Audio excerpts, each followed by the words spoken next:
What up, guys? I'm Billy Charles. Welcome back. Today we're going to do a quick run through of Mighty Name of Jesus for electric guitar. Let's get into it.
Thank you guys for watching this video.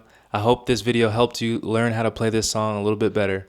And not only that, being able to translate what you've learned now and translate it to other songs or scenarios. Please like and subscribe to my YouTube channel because I'll be making more content like this for you guys. Thank you guys for the support.